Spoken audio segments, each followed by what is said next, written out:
بسم اللہ الرحمن الرحیم۔ شروع اللہ پاک کی ببرکتی نام سے جو دلوں کا حال بخوبی جانتا ہے۔ السلام علیکم لسنرز، آپ سب کیسے ہیں؟ جو دوست اس چینل پر نئے آئے ہیں وہ برائے مہربانی چینل سبسکرائب کر کے بیل نوٹیفیکیشن آن کر دیں تاکہ نئی آنے والی ویڈیو آپ کو سب سے پہلے مل جائے۔ پیارے لسنرز، آج میں آپ کے لیے لائی ہوں امبر ناگماریہ سیریز کی قسط نمبر 19 قاتل ساتھی کا آخری حصہ پیش خدمت کرنے جا رہی ہوں۔ تو لسنرز چلے چلتے ہیں کہانی کی طرف۔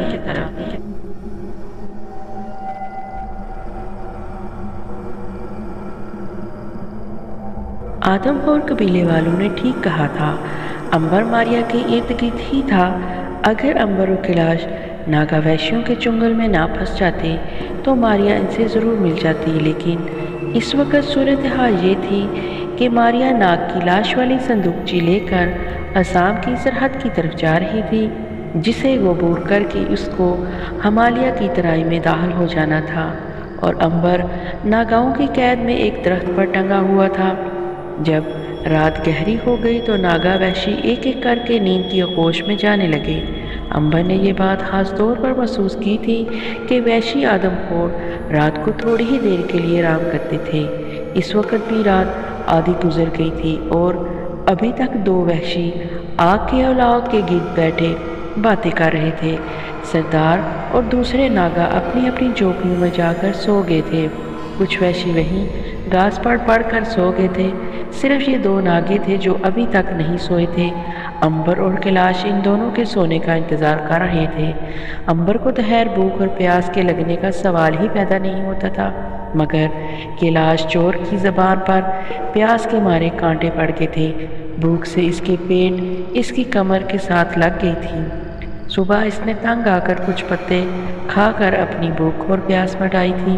ان پتوں نے اس کے معدے میں پہنچ کر طوفان اٹھا دیا تھا، اور اب وہ درخت کے پتے کھاتے ہوئے بھی گھبرا رہا تھا۔ خدا جانے یہ کس قسم کا درخت تھا کہ اس کے پتوں میں بہت ہی کم نمی تھی، جس کی وجہ سے اس کی پیاس نہیں بجھی تھی۔ اب پیاس بجھانے کی ایک ہی صورت تھی کہ وہ درخت پر سے اتر کر وہاں سے بھاگ اٹھے اور دور جنگل میں جا کر کسی چشمے کا ٹھنڈا پانی پیا جائے، لیکن اس کے لیے ضروری تھا کہ وہ دونوں ناگا سو جائیں جو ایک دو گھنٹوں سے آگ کے گرد بیٹھے ابھی تک باتیں کر رہے تھے۔ آگ بھی بجھ گئی تھی مگر ان کی باتیں ختم ہونے میں نہیں آتی تھیں۔ یوں معلوم ہوتا تھا کہ وہ کئی سالوں بعد آپس میں ملے ہوں۔ آخر خدا خدا کر کے انہوں نے جمائیاں لینی شروع کر دیں اور وہ پاؤں پسارنے لگے۔ انہیں سخت نیند آ رہی تھی، بلکہ یوں کہنا چاہیے کہ نیند نے ان پر یکلخت حملہ کر دیا تھا۔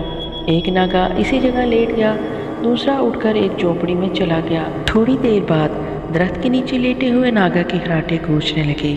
امبر اور کیلاش اسی گھڑی کا انتظار کر رہے تھے۔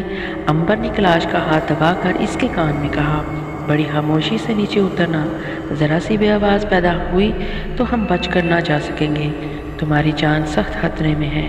کیلاش نے سر ہلا کر ایسا ہی ہوگا کہا۔ امبر سب سے پہلے نیچے اترنے لگا۔ ایک رات اور ایک دن سے درخت پر بیٹھ بیٹھ کر ان کی ٹانگیں آپس میں جڑ گئی تھی، پھر بھی وہ بڑی احتیاط سے نیچے اتر رہا تھا۔ کیلاش اس کے پیچھے پیچھے تھا۔ انہیں سب سے زیادہ خطرہ اس بات کا تھا کہ کہیں کوئی شاخ یا ٹہنی ٹوٹ کر نیچے سوئے ہوئے ناگا کے اوپر نہ گر پڑے۔ ان لوگوں کی نیند بڑی کچی تھی، ذرا سی آہٹ پر جانوروں کی طرح ایک دم بیدار ہو جاتے تھے۔ امبر اور کیلاش بڑی ہوشیاری کے ساتھ ایک ایک ٹہنی کو پکڑ کر بڑے آرام سے چھوڑ رہے تھے تاکہ وہ جھول کر اوپر والی ٹہنی سے نہ ٹکرا جائے۔ ایسا کرنے سے آواز پیدا ہوتی اور آواز سوئے ہوئے ناگا کو جگا سکتی تھی اور خاص طور پر کیلاش کی زندگی کو خطرے میں ڈال سکتی تھی۔ آخر بڑی احتیاط سے وہ نیچے اتر آئے۔ امبر جھک جھک کر دبے پاؤں گھاس پر چلتا ایک طرف کو نکل گیا۔ کیلاش اس کے پیچھے پیچھے تھا۔ جب وہ سوئے ہوئے ناگا کے قریب سے گزرے تو انہوں نے اپنا سانس روک لیا۔ ناگا بڑے زور زور سے خراٹا لے رہا تھا۔ وہ جب قبیلے کے جھوپڑوں سے دور چلے گئے تو چھپ چھپ کر درختوں اور جھاڑیوں کی آڑ میں سے ہوتے ہوئے جنوب مشرق کی طرف تیز تیز چلنے لگے۔ انہیں ابھی تک ڈر تھا کہ کہیں کوئی ناگا وہاں پہرا نہ دے رہا ہو۔ امبر کو اس صندوقچی کی فکر تھی جس میں اس کے گہرے دوست وفادار ناگ کی لاش تھی۔ جس جھاڑی کے پاس اس نے صندوقچی کو پھینکا تھا، وہاں پہنچ کر اس نے دیکھا کہ صندوقچی غائب ہے۔ امبر نے پریشان ہو کر ادھر ادھر تلاش کیا مگر صندوقچی کہیں بھی نہیں تھی۔ وہ سمجھ گیا کہ کوئی اسے اٹھا کر لے گیا ہے۔ وہ وہاں زیادہ دیر ٹھہر بھی نہیں سکتا تھا کہ لاش کی زندگی اور موت کا سوال تھا۔ مجبوراً ناگ کی صندوقچی کے بارے میں سوچتا ہوا امبر کے لاش کو ساتھ لیے وہاں سے آگے چل پڑا۔ ماریا جنگل سے نکلی تو سامنے ایک دریا ٹھاٹھے مار رہا تھا۔ برسات کے دن تھے، دریا چڑھا ہوا تھا۔ ماریا تھک گئی تھی۔ گھوڑے سے اتر کر اس ناگ کی لاش والی صندوقچی ایک طرف رکھ دی اور سوچنے لگی کہ دریا کیسے پار کیا جائے۔ اسے گھوڑے پر بھروسہ نہیں تھا کہ اسے لے کر وہ دریا پار کر جائے گا۔ اسے ڈر تھا کہ کہیں وہ راستے میں ہی دریا کی تیز لہروں کی نظر نہ ہو جائے۔ وہ بیٹھ گئی۔ ایک جنگلی درخت پر سے پھل اتار کر اس نے اس سے کھایا، پانی پیا۔ وہ تو کسی کو نظر نہیں آ رہی تھی مگر گھوڑا اس کے نیچے اترتے ہی ظاہر ہو گیا تھا۔ وہ بھی گھاس پر بڑے مزے سے چل رہا تھا۔ ماریا اسی شش و پنج میں تھی کہ دریا کیسے پار کرے کہ اچانک اس کی نظر لکڑی کے ایک بہت بڑے تختے پر پڑی۔ ایسا لگتا تھا کہ وہ تختہ کبھی کسی مکان کی چھت تھا اور مکان گر جانے سے وہاں پڑا ہے۔ ماریا نے سوچا اگر وہ کسی طرح اس تختے کو دریا میں ڈال دے تو اس کے اوپر سوار ہو کر دریا پار کر سکتی ہے۔ ماریا نے اٹھ کر لکڑی کے تختے کے ساتھ رسی باندھی، اس کا دوسرا سرا گھوڑے کی زین کے ساتھ باندھا اور گھوڑے کو ہنکاتی ہوئی دریا کے کنارے تک لے گئی۔ تختہ بڑے آرام سے کھنچتا ہوا دریا کے کنارے پر آ گیا۔ ماریا نے اسے دریا کے اندر ڈال کر اس کی رسی کنارے والے ایک درخت سے باندھ دی۔ پھر اس نے گھوڑے کو تختے کے اوپر سوار کر دیا اور خود بھی سوار ہو کر خنجر سے رسی کاٹ دی۔ رسی کٹتے ہی دریا کی تیز لہریں ماریا اور گھوڑے سمیت تختے کو بہا کر کنارے سے دور لے گئی۔ دریا کے درمیان میں آ کر تختہ ڈولنے لگا کیونکہ بیچ میں پانی کا بہاؤ بڑا تیز تھا۔ ماریا نے گھوڑے کو تھام رکھا تھا۔ اسے ڈر تھا کہ کہیں تختہ کسی بھنور میں نہ پھنس جائے کیونکہ پانی کی تیز بہاؤ کی وجہ سے جگہ جگہ دریا میں بھنور پڑ رہے تھے، مگر چونکہ تختہ کافی چوڑا تھا اس لیے وہ بھنور کے اوپر سے گزر جاتا۔ ماریا نے دریا پار کر لیا۔ دریا پار جا کر اس نے تختے کو اوپر کھینچ لیا اور گھوڑے پر سوار ہو کر آگے کی طرف روانہ ہو گئی۔ اس کے سامنے اب جنگل ختم ہو گئے تھے اور ہمالیہ کا پہاڑی سلسلہ شروع ہو گیا تھا۔ پہاڑیوں کا یہ سلسلہ کو ہمالیہ کی بلند ترین چوٹیوں تک اٹھتا چلا گیا تھا۔ ماریا نے سوچا کہ وہ ان پہاڑیوں میں جا کر کہاں اور کس جگہ اپنے بھائی امبر کو تلاش کرے گی۔ اسے تو امبر کے بارے میں کچھ بھی علم نہیں ہے۔ دوپہر تک چلنے کے بعد ماریا ایک ٹیلے کے پاس پہنچ کر رک گئی۔ اس ٹیلے کے نیچے ترائی کی ڈھلان تھی اور چنار کے درختوں کی قطاریں چلی گئی تھیں۔ بائیں جانب ایک گہری کھائی تھی جس میں جنگلی گلاب کے پھول کھل رہے تھے۔ اس جگہ تھوڑی دیر قیام کر کے تازہ دم ہونے کے بعد ماریا کھائی میں سے ہو کر ترائی کے ٹیلوں کی طرف چل پڑی۔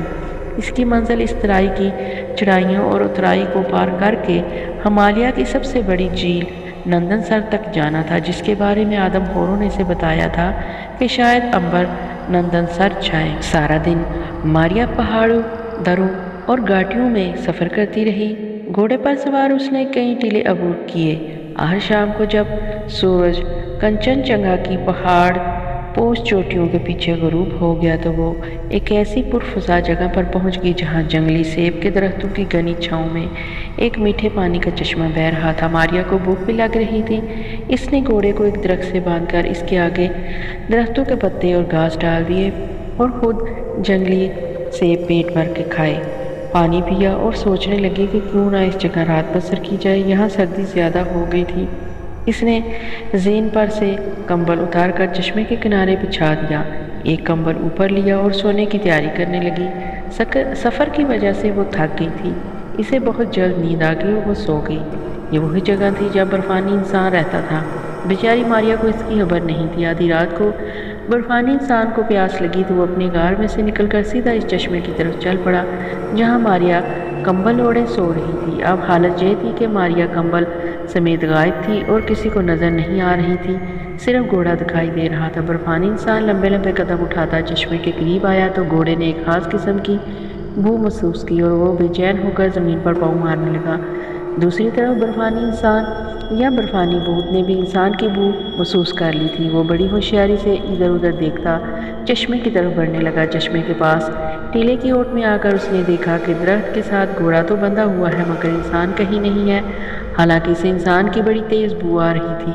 برفانی بھوت بڑے چکر میں آ گیا کہ اگر انسان وہاں نہیں ہے تو بو کہاں سے آ رہی ہے۔ اسے معلوم نہ تھا کہ ماریا چشمے کے پاس ہی کمبل اوڑھے سو رہی ہے اور وہ اسے دیکھ نہیں سکتا تھا۔ اتنے میں گھوڑے نے برفانی بھوت کی موجودگی محسوس کر لی اور وہ زور زور سے ہنہنانے لگا۔ گھوڑے کی آواز سے ماریا کی آنکھ کھل گئی۔ کمبل میں سے منہ باہر نکال کر اس نے دیکھا کہ چاندنی چھٹی ہوئی ہے، چاند کی روشنی چاروں طرف پھیلی ہوئی ہے، چشمے کے بہنے کی ہلکی ہلکی آواز آ رہی ہے، ہر طرف بڑی گہری خاموشی چھائی ہے۔ وہ بڑی حیرت زدہ تھی کہ گھوڑا کس چیز سے ڈر کر ہنہنا رہا ہے جبکہ وہاں کچھ بھی نہیں تھا۔ اس وقت برفانی انسان ایک ٹیلے کی اوٹ میں چھپا یہ دیکھنے کی کوشش کر رہا تھا کہ جس انسان کی اسے بو آ رہی ہے وہ انسان کہاں ہے۔ گھوڑا زور زور سے اپنے اگلے پاؤں زمین پر مار رہا تھا۔ ماریا کمبل میں سے نکل کر باہر آ گئی۔ گھوڑے کے پاس آ کر اس نے گھوڑے کے گردن پر پیار سے تھپتی دی لیکن گھوڑا پھر بھی بے چینی سے پاؤں مار رہا تھا۔ ماریا کے چھٹی حس نے اسے خبردار کر دیا کہ وہاں خطرہ کہیں آس پاس ہی منڈلا رہا ہے۔ وہ چوکنی ہو کر درخت کی آڑ میں کھڑی ہو گئی اور دیکھنے لگی کہ وہاں کون سا ایسا جانور آ گیا ہے جس کی وجہ سے گھوڑا پریشان ہو رہا ہے، کیونکہ جانوروں کی یہ عادت ہے کہ جہاں کہیں بھی کوئی بھوت، پریت یا کوئی خطرناک چیز ہو تو وہ بے چین ہو جاتے ہیں اور اپنے مالک کو آنے والے خطرے سے آگاہ کر دیتے ہیں۔ اب سوال یہ تھا کہ وہاں خطرہ کون سا ہے۔ ماریا بڑی خاموشی سے درخت کے پیچھے کھڑی تھی۔ برفانی بھوت نے جب دیکھا کہ وہاں سوائے گھوڑے کے اور کچھ نہیں ہے تو وہ ٹیلے کی اوٹ میں سے نکل آیا۔ اب جو ماریا نے اپنے سامنے ایک سفید بالوں والے اونچے لمبے بھوت نما برفانی گوریلے کو دیکھا تو اس کے منہ سے بے اختیار خوف کے مارے چیخ نکل گئی۔ چیخ کی آواز سن کر برفانی بھوت پاگلوں کی طرح زور زور سے چلایا۔ اس کی چیخ سے سارا پہاڑ گونج اٹھا۔ ماریا بھی لرز گئی۔ برفانی بھوت دیوانے گوریلے کی طرح جدھر سے چیخ کی آواز آئی تھی ادھر آ گیا اور ہاتھ پاؤں مارنے لگا۔ چیخیں وہیں سے آ رہی تھی لیکن عورت اسے کہیں بھی دکھائی نہیں دے رہی تھی۔ ماریا درخت سے نکل کر ایک ٹیلے کی اوٹ میں چھپ گئی۔ برفانی بھوت گھوڑے کی طرف بڑھا۔ گھوڑا بدک کر ٹاپنے لگا۔ برفانی بھوت نے آگے بڑھ کر گھوڑے کو گردن سے پکڑ کر اوپر اٹھایا۔ ماریا نے گھوڑے کو بچانا چاہا مگر وہ کچھ نہیں کر سکتی تھی۔ اگر وہ پتھر یا نیزہ بھی مارتی تو اس پہاڑ جیسے برفانی بھوت کی موٹی کھال پر اس کا کوئی اثر نہ ہوتا۔ برفانی بھوت نے خور خور کرتے ہوئے غصے میں آ کر گھوڑے کو دونوں ہاتھوں سے اوپر اٹھایا اور دم سے زمین پر دے مارا۔ گھوڑے کی ریڑھ کی ہڈی ٹوٹ گئی اور وہ تڑپ کر اٹھنے کی کوشش کرنے لگا اور ٹانگیں چلانے لگا۔ برفانی بھوت نے دوسری بار گھوڑے کو پھر اپنے دونوں ہاتھوں پر اٹھایا اور ایک کھلونے کی طرح پتھروں پر پٹک دیا، پھر پاؤں مار مار کر اسے کچل کر رکھ دیا۔ ماریا دل تھام کر رہ گئی۔ اس نے ایسا بھیانک منظر پہلے کبھی نہیں دیکھا تھا۔ ایک بات کے لیے اس نے خدا کا شکر ادا کیا کہ ناگ کی لاش والی صندوقچی برفانی بھوت کی تباہی سے بچ گئی، اس لیے کہ ماریا نے رات کو سونے سے پہلے اس صندوقچی کو سیب کے درخت کی شاخوں میں لٹکا دیا تھا تاکہ وہ جنگلی گیدڑوں سے محفوظ رہے۔ برفانی بھوت گھوڑے کو ہلاک کرنے کے بعد ماریا کی تلاش میں اس کی بھوک کے ساتھ ساتھ ادھر ادھر گھومنے لگا۔ ماریا کے لیے یہ پریشان کر دینے والی بات تھی۔ اگرچہ وہ نظروں سے غائب تھی لیکن اگر کوئی اسے ہاتھ لگائے تو وہ اسے چھو سکتا تھا۔ اسی طرح برفانی بھوت اس کو پکڑ کر زمین پر مار مار کر ہلاک کر سکتا تھا۔ ماریا کا کام یہ تھا کہ کسی طرح وہ برفانی بھوت سے بھاگتی رہے۔ وہ ایک چٹان کے اوپر چڑھ گئی۔ برفانی انسان اس چٹان کے نیچے آ کر کھڑا ہو گیا۔ یہاں سے انسانی بو بڑی تیز محسوس ہو رہی تھی۔ اس نے چٹان کو ہلانا شروع کر دیا۔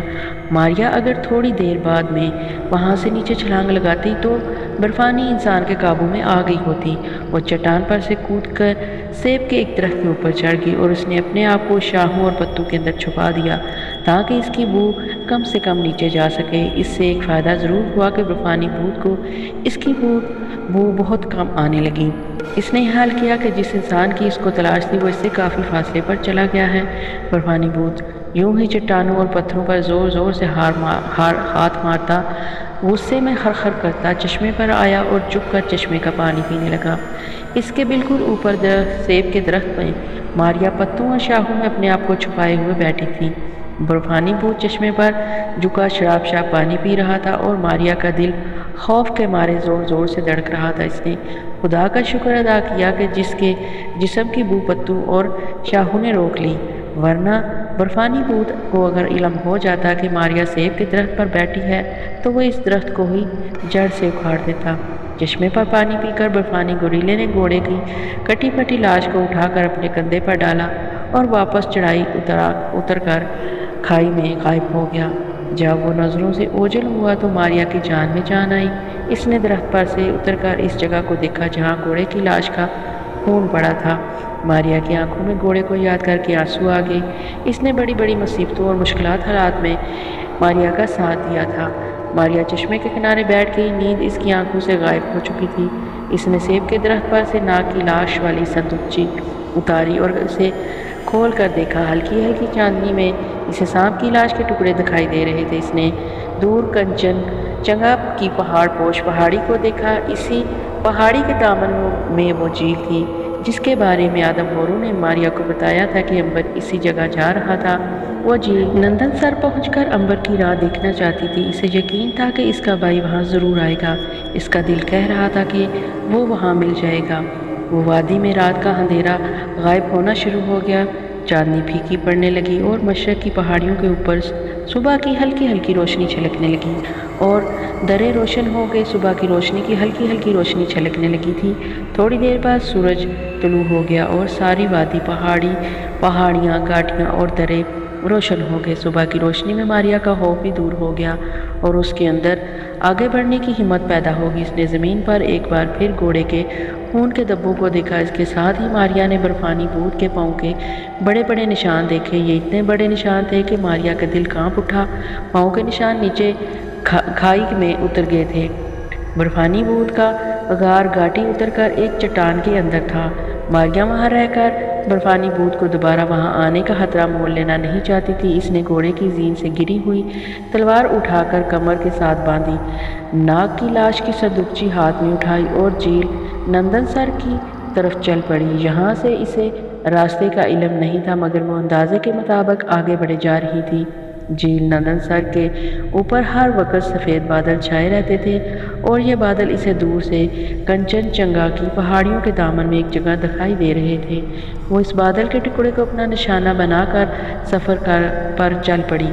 پہاڑی راستوں پر پیدل چلنا کوئی آسان کام نہیں ہوتا۔ آدمی بہت جلد اترائی چڑھائی کرتے وقت تھک جاتا ہے۔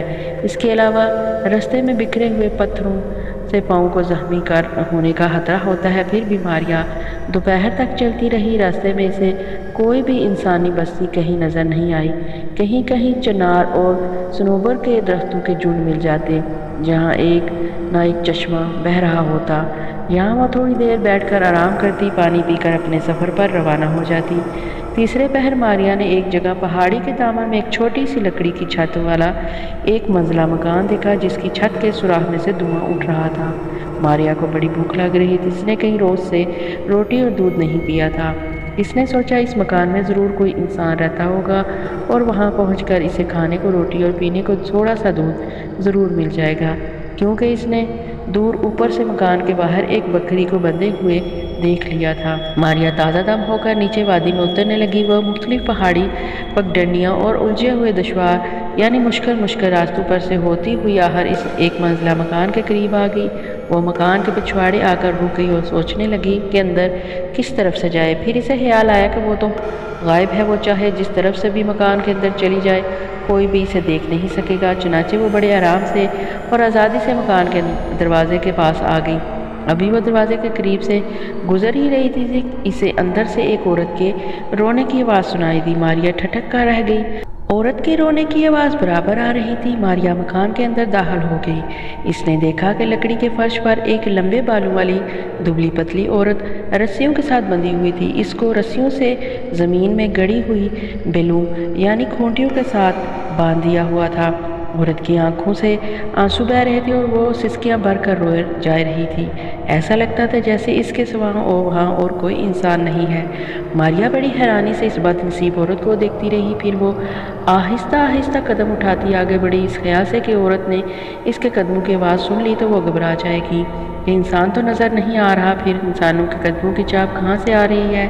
ماریا ابھی سوچ ہی رہی تھی کہ عورت کے ساتھ کیسے بات شروع کرے کہ بورچی خانے کا دروازہ کھلا اور ایک ہونہار قسم کا وحشی شکل والا سنگ دل ڈاکو باہر آیا۔ اس کے ہاتھ میں بھیڑ کے بھنے ہوئے گوشت کا پیالہ تھا۔ وہ عورت کے پاس ہی زمین پر پھسڑا مار کر بیٹھ گیا۔ اور جانوروں کی طرح جبڑے ہلا ہلا کر گوشت کھانے لگا۔ عورت مسلسل سسکیاں بھر رہی تھی۔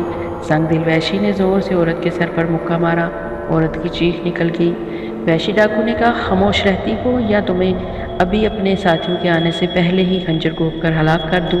عورت نے سسکیاں بھرتے ہوئے کہا، تم لوگوں نے میرے خامد کو زخمی کر کے پہاڑوں سے پھینک دیا، میری ماں کو ہلاک کر کے میرا گھر بار لوٹ لیا، اب مجھے ہلاک کیوں نہیں کرتے؟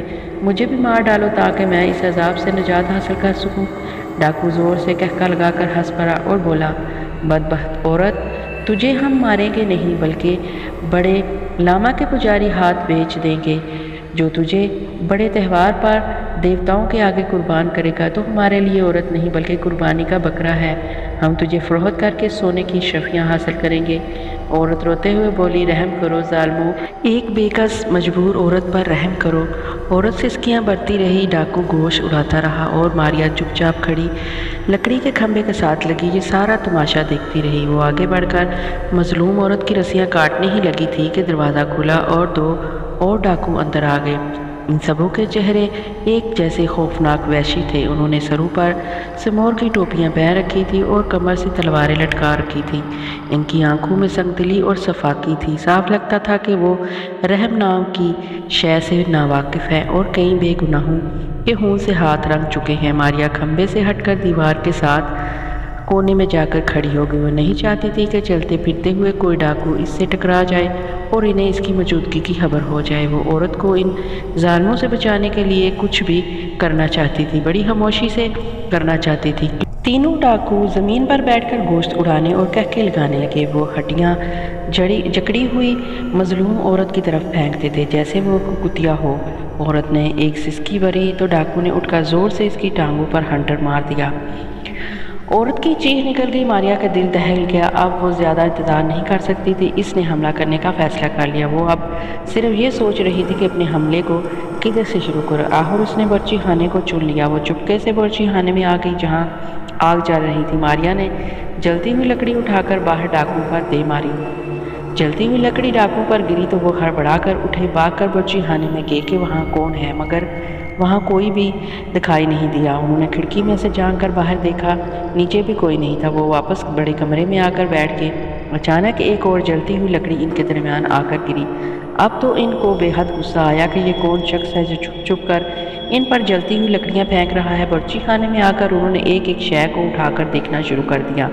اس دوران میں ماریا باہر والے کمرے میں آ گئی اور اس نے زمین پر رسیوں میں جکڑی ہوئی عورت کے کان میں جھک کر کہا، میری آواز سن کر گھبرانا نہیں، میں تمہیں دکھائی نہیں دے رہی لیکن میں یہاں تمہارے پاس تمہاری مدد کے لیے آ گئی ہوں۔ خاموش رہو اور گھبراؤ نہیں، میں کوئی بھوت پریت نہیں بلکہ تمہاری طرح ایک عورت ہوں، بس جادو کے زور سے غائب ہو گئی ہوں۔ مظلوم عورت کی آنکھیں کھل گئی تھیں۔ اسے یوں محسوس ہوا جیسے غیب کی دنیا سے کوئی روح اس کو مدد کے لیے آ گئی ہے۔ وہ کچھ خوف زدہ بھی ہو گئی۔ ایک عورت کی آواز آ رہی تھی اور عورت نظر نہیں آ رہی تھی۔ یہ بات اسے خوف زدہ کرنے کے لیے کافی تھی، لیکن وہ اس قدر مصیبت میں پھنسی ہوئی تھی کہ سوائے اپنی مصیبت کے اور کچھ سمجھائی نہیں دے رہا تھا۔ پھر بھی اسے ماریا کی غیبی آواز پر کافی ڈھارس ہوئی، کیونکہ اپنی آنکھوں کے سامنے وہ جلتی ہوئی لکڑیوں کو اندر فرش پر گرتے ہوئے دیکھ چکی تھی۔ اسی سنا میں تینوں ڈاکو اندر برچی خانے سے نکل کر باہر دوبارہ آ گئے اور آنکھیں پھاڑ پھاڑ کر ادھر ادھر دیکھنے لگے۔ اندر کوئی نہیں، باہر کوئی نہیں، پھر یہ کون تھا؟ کس کی شرارت تھی؟ میرا خیال ہے باہر سے کسی نے اندر لکڑیاں پھینکی ہیں، مگر باہر تو کوئی بھی نہیں ہے۔ ابھی معلوم ہو جائے گا کہ یہ شرارت کس کی ہے۔ ڈاکو اسی طرح باتیں کرتے ہوئے مظلوم عورت کے گرد بیٹھ کے، ماریا ان کے قریب ہی کھڑی تھی۔ وہ پھر برچی خانے میں چلی گئی۔ اس نے اندر جاتے ہی آگ پر پانی کا کٹورا ڈال دیا۔ شو کی آواز آئی، ڈاکو بھاگ کر اندر آئے۔ چولہے میں آگ بجھ گئی تھی اور راکھ اور دھواں اوپر اٹھ رہا تھا۔ یہ آگ کس نے بجھا دی؟ اس کم وقت کی شرارت ہے۔ کون کم وقت جس نے ہم پر جلتی ہوئی لکڑیاں پھینکی ہیں؟ وہ ضرور یہیں کسی دروازے کے پیچھے چھپا ہوا ہے۔ اگر وہ مل گیا تو میں اس کی گردن کاٹ دوں گا، میں اس کا کچومر نکال دوں گا۔ وہ برچی خانے میں ماریا کو تلاش کرتے رہے اور ماریا نے باہر آ کر برچی خانے کا دروازہ بند کر کے کنڈی لگا دی۔ تینوں ڈاکو اندر قید ہو کر رہ گئے۔ انہوں نے زور زور سے دروازہ دڑدڑانا شروع کر دیا۔ ماریا نے مظلوم عورت سے کہا، جتنی جلدی ہو سکے میرے ساتھ یہاں سے بھاگ چلو۔ عورت نے کہا، نیک روح، تم دکھائی نہیں دے رہی، میں دکھائی دیتی ہوں، مجھے بہت جلد گرفتار کر لیں گے۔ ان کے سامنے برچی خانے کا دروازہ توڑنا کوئی مشکل کام نہیں ہے۔ اور وہی ہوا، تینوں ڈاکو تلواریں مار مار کر دروازہ توڑنے لگے، اور ابھی ماریا اس عورت سے باتیں کر ہی رہی تھی کہ ڈاکو دروازہ توڑ کر باہر آ گئے۔ باہر آتے ہی انہوں نے سب سے پہلے مظلوم عورت کو دیکھا کہ کہیں وہ بھاگ تو نہیں گئی، کیونکہ سب سے زیادہ انہیں اسی کی فکر تھی۔ عورت اسی طرح فرش پر کھوٹیوں سے بندھی ہوئی پڑی تھی۔ ایک ڈاکو نے چیخ کر کہا، اس مکان کو آگ لگا دو، اس عورت کو یہاں سے لے چلو۔ دو ڈاکو نے مظلوم عورت کی رسیاں کھولنا شروع کر دی، اور ایک ڈاکو نے پتھر رگڑ کر پرانے کپڑوں کے ایک ڈھیر کو آگ لگا دی۔ دیکھتے ہی دیکھتے آگ پھیلنا شروع ہو گئی۔ ماریا باہر آ کر ایک درخت کے نیچے کھڑی ہو گئی۔ ڈاکو نے مظلوم عورت کی رسیاں کھول کر اسے کندھے پر اٹھایا اور لے کر باہر آ گئے۔ مکان لکڑی کا تھا اور دیواریں آدھی پتھر کی اور آدھی لکڑی کی بنی ہوئی تھی۔ تھوڑی دیر میں آگ سارے مکان میں پھیل گئی اور شعلے آسمان سے باتیں کرنے لگے۔ باہر ڈاکو کے 3 گھوڑے ذرا فاصلے پر درختوں تلے بندھے ہوئے تھے۔ ماریا نے سوچا کہ اگر یہ لوگ گھوڑوں پر سوار ہو گئے تو ماریا اس عورت کو بچا نہ سکے گی، کیونکہ اس کے پاس کوئی گھوڑا نہیں ہے، اور وہ عورت کو گھوڑے پر سوار ہو کر وہاں سے لے کر رفو چکر ہو جائیں گے۔ ماریا فوراً اس مقام کی طرف بھاگی جہاں گھوڑے بندھے ہوئے تھے۔ ماریا نے وہاں جاتے ہی تینوں گھوڑوں کی رسیاں کاٹ کر انہیں ایسا ڈرایا کہ وہ منہ اٹھا کر نیچے وادی کی طرف سر پر بھاگ گئے۔ گھوڑوں کے بھاگنے کی آواز سن کر ڈاکو چوکنے ہو گئے۔ انہوں نے منہ اٹھا کر جو دیکھا تو ان کے تینوں گھوڑے نیچے گھاٹی کی طرف بھاگے جا رہے تھے۔ انہوں نے بہتری سیٹیاں بجا کر مار کر انہیں واپس بلانا چاہا، مگر جو جانور کسی بھوت پریت اور غیبی انسان سے ڈرا ہوا ہو وہ یا تو وہیں کش کھا کر گر پڑتا ہے یا پھر ایسا بھاگتا ہے کہ واپس مڑ کر نہیں دیکھتا۔ گھوڑے بھی غیبی ماریا کے ڈر سے بھاگے ہوئے تھے، وہ جدھر کو منہ اٹھا ادھر ہی بھاگے جا رہے تھے۔ ڈاکو سٹ پٹا کے رہ گئے۔ انہیں یوں محسوس ہوا کہ کوئی طاقت ان کے خلاف زبردست کارروائی کر رہی ہے۔ انہوں نے عورت کو وہی مکان سے ذرا فاصلے پر گھاس پر بٹھا دیا، اس کے دونوں ہاتھ باندھ ڈالے اور مکان سے اٹھتے ہوئے شعلے اور بہت دور نیچے بھاگتے گھوڑوں کو دیکھنے لگے۔ کافی دور جا کر گھوڑے وادی میں گم ہو گئے۔ اب وہ لاچار ہو کر وہاں بیٹھے تھے۔ وہ ایک دوسرے کو برا بھلا کہنے لگے کہ تم نے فلاں جگہ گھوڑے کیوں نہیں باندھے، تم قصوروار ہو۔ دوسرا کہتا میں نہیں، تم قصوروار ہو۔ ماریا قریب ہی درخت کے نیچے کھڑی ان کی باتیں سن رہی تھی۔ اس نے سوچا کیوں نہ ان تینوں کو آپس میں لڑا دیا جائے۔ اس کے خیال کے ساتھ ہی وہ آگے بڑھی اور اس نے پیچھے سے آ کر ایک دب زور سے ایک ڈاکو کے سر پر لگا دی۔ اس نے تڑپ کر پیچھے دیکھا، پیچھے کوئی نہ تھا۔ وہ سمجھا کہ دوسرے ڈاکو نے اسے مارا ہے۔ اس نے دوسرے ڈاکو کے سر پر زور سے مکہ جڑ دیا۔ کم وقت مجھ کو تماچا کیوں مارا تم نے؟ دوسرا ڈاکو بڑا حیران تھا کہ یہ اسے کس جرم میں مکہ رسید کر گیا ہے۔ اس نے کہا دیوتا کی قسم میں نے تمہیں ہاتھ بھی نہیں لگایا۔ اب ماریا نے تیسرے ڈاکو کو سر پر زور سے لات ماری۔ وہ ڈاکو گر پڑا۔ اس نے اٹھتے ہی پوری طاقت سے پہلے ڈاکو کو لات مار دی۔ دوسرے نے تلوار کھینچ لی۔ دونوں ڈاکو میں تلوار بازی شروع ہو گئی۔ تیسرا ڈاکو بیچ بچاؤ کرنے لگا۔ وہ جس ڈاکو کی طرف منہ کرتا ماریا پیچھے سے اسے ایک لات مار دیتی۔ وہ سمجھتا کہ پیچھے والے ڈاکو نے ایسا کیا ہے۔ وہ پیچھے والے کی طرف متوجہ ہو جاتا تو ماریا اگلے ڈاکو کی طرف سے ایک زوردار لات جڑ دیتی۔ نتیجہ یہ ہوا کہ تیسرے ڈاکو نے بھی تلوار کھینچ لی اور تینوں میں زبردست لڑائی شروع ہو گئی۔ اس دوران میں ماریا نے بھی تلوار کمر سے کھول کر ہاتھ میں پکڑ لی اور آگے بڑھ کر ہر ایک ڈاکو پر حملہ کرنے لگی۔ وہ پیچھے سے کسی نہ کسی ڈاکو کے کندھے یا کمر پر تلوار کا وار کر دیتی۔ چنانچہ تینوں ڈاکو زخمی ہو گئے۔ ایک ڈاکو جان بچا کر وہاں سے بھاگ گیا۔ اب 2 ڈاکو میں مقابلہ شروع ہو گیا۔ یہ بڑا زبردست مقابلہ تھا۔ ایسا لگتا تھا کہ 2 بھینسیں آپس میں لڑ رہے ہیں۔ کڑاک کڑاک تلواریں آپس میں ٹکرا کر بجلیاں پیدا کر رہی تھیں۔ ماریا ایک طرف کھڑی یہ تماشا دیکھ رہی تھی اور دونوں کے گرنے کا انتظار کر رہی تھی۔ وہ کھسکتی کھسکتی مظلوم عورت تک پہنچ گئی جو درختوں کے پاس رسیوں میں جکڑی پڑی تھی۔ اس نے عورت کے کان میں کہا گھبرانا نہیں، یہ سب کارستانی میری ہے۔ ابھی یہ لوگ زخمی ہو کر گر پڑیں گے اور پھر تم آزاد ہو جاؤ گی۔ لڑائی زیادہ خطرناک اور شدید ہوگی۔ ایک ڈاکو جو بہت طاقتور اور لمبا تگڑا تھا وہ سردار تھا اور دوسرے ڈاکو پر بڑھ چڑھ کر وار کر رہا تھا۔ دوسرا ڈاکو زخمی ہو کر زمین پر گر پڑا۔ طاقتور ڈاکو نے آن کی آن میں تلوار کے ایک ہی وار سے دوسرے ڈاکو کی گردن تن سے جدا کر دی۔ یہ اس قدر جلد ہوا کہ ماریا اسے تکتی ہی رہ گئی۔ ڈاکو کی سر کٹی لاش تڑپ رہی تھی۔ لمبے تڑنکے ڈاکو نے اپنی تلوار کو گھاس پر صاف کیا اور نیام میں رکھ کر مظلوم عورت کی طرف پلٹا۔ مظلوم عورت کام کر رہ گئی۔ ماریا بھی پریشان سی ہو گئی کیونکہ یہ اس کا منصوبہ نہیں تھا۔ اس نے تو یہ سوچ کر جنگ شروع کرائی تھی کہ تینوں آپس میں لڑتے لڑتے زخمی ہو کر گر جائیں گے اور وہ عورت کو بچا کر وہاں سے لے جائے گی، لیکن یہاں تو کام ہی الٹ کر رہ گیا تھا۔ ڈاکو نے عورت کے قریب آ کر غضبناک آنکھوں سے اسے دیکھا اور گرج کر کہا کہ مینی عورت، یہ سب تمہاری وجہ سے ہوا ہے کہ میرے دو بہترین ساتھی مجھ سے جدا ہو گئے۔ تم ہی نے ہماری لڑائی شروع کروائی تھی۔ جب سے تم منحوس عورت ہمارے پاس آئی ہو، ہماری بدقسمتی شروع ہو گئی ہے۔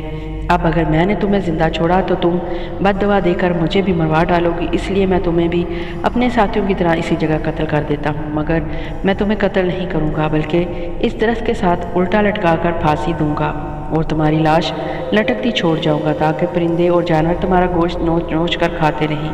مظلوم عورت رونے لگی، دیوتاؤں کے لیے مجھ پر رحم کرو، مجھے پھانسی پر نہ لٹکاؤ۔ میں نے تمہارا کیا بگاڑا ہے؟ میرا کوئی قصور نہیں ہے، میں بے گناہ ہوں، مجھے معاف کر دو۔ میں بے گناہ ہوں، میں بے گناہ ہوں۔ ڈاکو نے پوری طاقت سے عورت کے منہ پر تھپڑ مار دیا۔ عورت کے منہ سے خون جاری ہو گیا۔ ڈاکو گرج کر بولا، بدبخت عورت، تو ہی میری مصیبت کی وجہ ہے۔ ہرگز ہرگز میں تمہیں معاف نہیں کروں گا اور تمہیں زندہ نہیں چھوڑوں گا۔ یہ کہہ کر ڈاکو نے درخت کی ٹہنی پر رسا ڈال دیا اور اسے پکڑ کر زور زور سے کھینچ کر دیکھنے لگا کہ وہ کچا تو نہیں ہے۔ جب اسے یقین ہو گیا کہ یہ رسا ایک عورت کا بوجھ سنبھال لے گا تو اس نے رسے کے آگے سے پھندا بنا دیا، پھر مظلوم عورت کی طرف بڑھا اور پھندا اس کے گلے میں ڈال کر اسے درخت کے نیچے کھڑا کر دیا۔ موت کے لیے تیار ہو جو، میں تم سے اپنے سارے ساتھی اور تینوں گھوڑوں کا بدلہ لوں گا۔ مظلوم عورت بڑی حیران تھی کہ وہ نیک روح کہاں چلی گئی جس نے اسے بچانے کا وعدہ کیا تھا۔ ماریا اس کے بالکل قریب کھڑی یہ سارا کھیل دیکھ رہی تھی اور مناسب وقت کا انتظار کر رہی تھی۔ جب ڈاکو نے درخت پر رسا ڈال کر پھندا مظلوم عورت کے گلے میں ڈالا اور اسے اوپر کھینچنے لگا تو عورت نے زور زور سے چیخنا شروع کر دیا۔ ماریا کے لیے آگے بڑھ کر اس عورت کی مدد کرنے کا وقت آ گیا تھا۔ اس نے تلوار کا ایک ہی ہاتھ مار کر رسا کاٹ کر رکھ دیا۔ ڈاکو بڑا حیران ہوا کہ یہ رسا کس نے کاٹ کر رکھ دیا۔ اس نے رسے کو دوبارہ باندھا اور پھر سے درخت پر ڈال کر اسے کھینچنے لگا تو ماریا نے تلوار کا ہاتھ مار کر اسے پھر سے کاٹ دیا۔ اب تو ڈاکو پریشان ہونے کی بجائے سخت غصے میں آ گیا۔ اس نے تلوار نکال کر مظلوم عورت کی گردن کاٹ دینی چاہی۔ ابھی وہ تلوار اٹھا ہی رہا تھا کہ ماریا نے تلوار کا وار کر کے ڈاکو کا وہ ہاتھ ہی کاٹ دیا جس ہاتھ میں اس نے تلوار تھامی تھی۔ ڈاکو کے منہ سے چیخ نکلی اور اس نے دوسرے ہاتھ میں تلوار لے کر عورت پر حملہ کیا۔ وہ یہ سمجھ رہا تھا کہ مظلوم عورت اس پر حملہ کر رہی ہے۔ وہ سخت غصے کے عالم میں تھا اور ایک پاگل رچھ کی طرح نعرہ مار کر مظلوم عورت پر تلوار لے کر بڑھا۔ ماریا نے ایک لمحے میں، ایک پل میں بھی اس کا انتظار نہ کیا کیونکہ یہ بڑا ہی نازک وقت تھا۔ اگر وہ ذرا سا بھی چوک جاتی تو مظلوم عورت کی گردن تن سے جدا ہو جاتی۔ ماریا نے تلوار کا ایک بھرپور وار کر کے ڈاکو کا دوسرا ہاتھ بھی شانے تک کاٹ دیا۔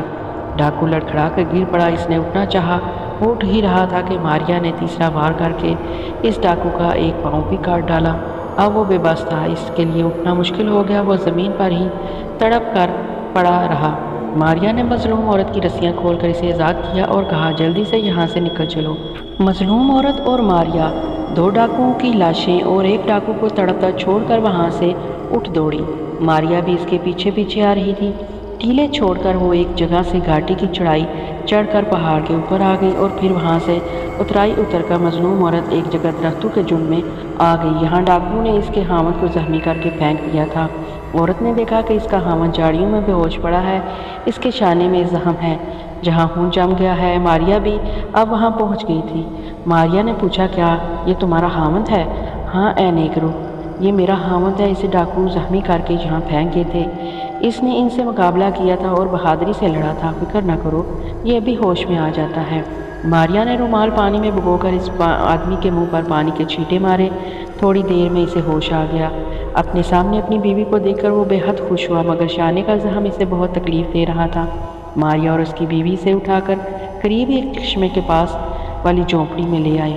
یہاں پتھر رگڑ کر ماریا نے آگ جلائی، پانی گرم کر کے مظلوم عورت کے خاوند کے زخم کو صاف کیا، اسے بکری کا دودھ گرم کر کے پلایا، زخم پر جڑی بوٹیاں لگا کر پٹی باندھ دی اور پھر اس عورت کو ایک طرف لے جا کر کہنے لگی، بہن اب مجھے اجازت دو، مجھے اپنے بھائی کی تلاش میں ابھی بہت دور جانا ہے۔ مجھ سے جو کچھ ہو سکا میں نے تمہارے لیے کیا اور اب مجھے اجازت دو، تمہارا خاوند ٹھیک ہو جائے گا۔ عورت نے ماریا کا ہاتھ پکڑ کر چومنا چاہا مگر چونکہ ماریا غائب تھی اس لیے وہ ہاتھ نہ پکڑ سکی۔ ماریا نے عورت کو اپنے ساتھ لگا لیا عورت نے اب ٹٹول کر ماریا کا ہاتھ لے کر چوما اور کہا، بہن، نیک دل روح، تم نے میری زندگی اور میرے خاوند کی زندگی بچائی ہے۔ میں تمہارا احسان پوری زندگی نہیں بھلا سکوں گی۔ تم نے میرے لیے جو کچھ بھی کیا ہے، میں ساری زندگی تمہیں اور تمہارے احسانوں کو یاد کرتی رہوں گی۔ ماریا وہاں سے رخصت ہو کر آگے چل پڑی۔ اب اس کے سامنے کنچن جنگا کی چوٹی اور اس کے دامن کی برف پوش وادی اور پرسرار جھیل نندن سر کا سفر تھا۔ اسے پوری امید تھی کہ اس کا بھائی امبر اسے ضرور مل جائے گا۔ جھیل نندن سر میں ایک مندر بھی تھا جہاں ایک بہت بڑے ناگ دیوتا کی پوجا ہوتی تھی۔ ماریا کو یہ بات بھی آدم گورو نے بتائی تھی۔ ماریا بیچاری پیدل ہی ناگ کی لاش کی صندوقچی ہاتھ میں لیے کنچن جنگا کی وادی کی چڑھائی چڑھنے لگی۔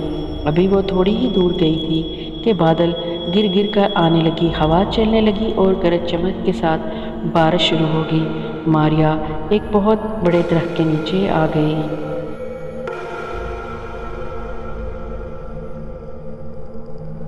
پیارے لسنرز، قاتل ساتھی کہانی آپ کو کیسی لگی؟ اپنی رائے کا اظہار کمنٹ باکس میں ضرور کرے گا، کیونکہ آپ کی رائے میرے لیے بہت قیمتی ہے اور مجھے سپورٹ کرے گا۔ اس کہانی کی نیکسٹ ایپیسوڈ جلد ہی لے کر آؤں گی، تب تک کے لیے اجازت دیجیے۔